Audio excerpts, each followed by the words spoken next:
Hey, what's up everyone? Today's video topic is fat loss fundamentals. How to set your calorie and macronutrient intake in order to lose fat.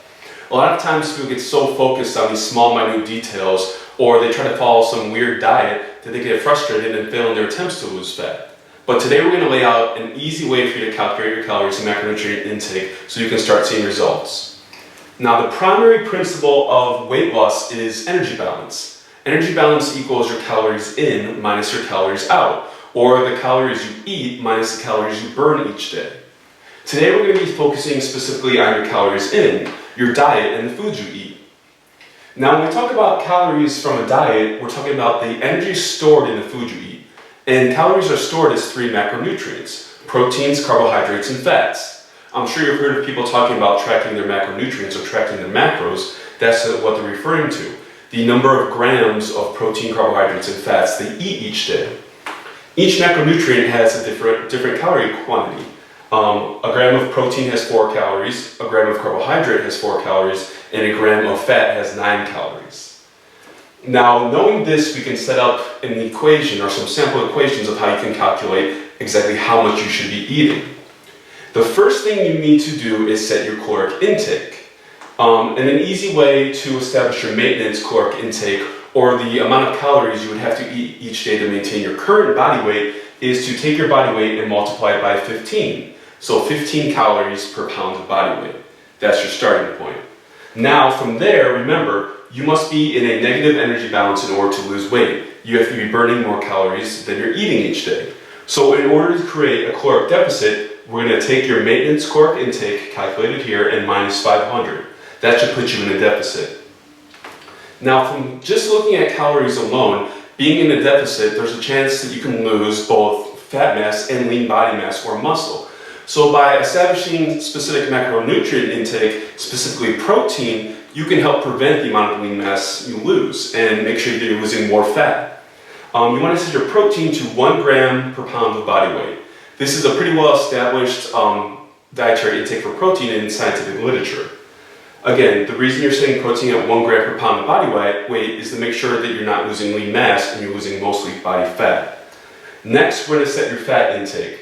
The reason why we set your fat intake next is you have a daily requirement for essential fatty acids, the omega-6 and omega-3 fatty acids. So you're going to set your fat at 20 to 30% of your calories. And one thing to point out, a lot of people think that eating fat makes you fat, and that's simply not true. Excessive caloric intake, no matter where those calories come from, is what makes you gain fat. And lastly, you're going to set your carbohydrate intake. Your carbohydrates are going to be the remaining calories that you have left. So let's look at an example. In this example, we're going to look at someone who's 150 pounds. The first thing you do is set your calories. So you would take 150 pounds times 15, which would give you 2,250 calories. Then you're going to minus 500 calories to get into your caloric deficit. That gives you 1,750 calories. Next, we're going to set your protein intake at 1 gram per pound. At 150 pounds, that equals 150 grams of protein per day.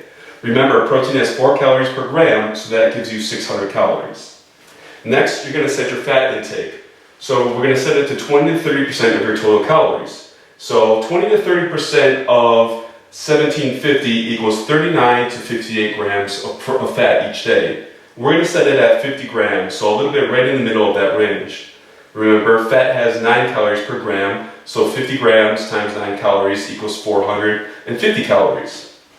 So what we have left over, if you take 1,750 minus 600 minus 450, is 700 calories. Take 700 divided by 4 calories per gram of carbohydrate, and you get 175 grams of carbs. So your diet, your starting point in order to lose body fat is 1,750 calories, 150 grams of protein, 50 grams of fat, and 175 grams of carbohydrates. That should put you in a caloric deficit and also give you the macronutrients you need in order to prevent lean mass loss, so you're losing a greater proportion of body fat. Now, one thing to point out is this is just a starting point for your diet. You may need to change things as you go based on your activity level, your percentage of body fat and amount of lean mass, and also your dietary preferences or requirements. So again, this is just a starting point. The main thing to remember from this video is weight loss is dictated by energy balance, and you need to be in a negative energy balance in order to lose weight. In order to prevent lean mass loss, you're going to want to eat 1 gram of protein per pound of body weight. You're going to set fat to 20 to 30% of your calorie intake, and then carbohydrates are going to be the remainder of your intake. This is a very straightforward, easy way to set up your fat loss diet. Again, this is just the beginning stage, but this should be enough to get you started. If you like this diet, if you like this video, then give it a thumbs up. If you have any questions, put the questions in the comments below. If you want other people to see this video, feel free to share it to others. The more people that we can help, the better. I hope you guys like this video.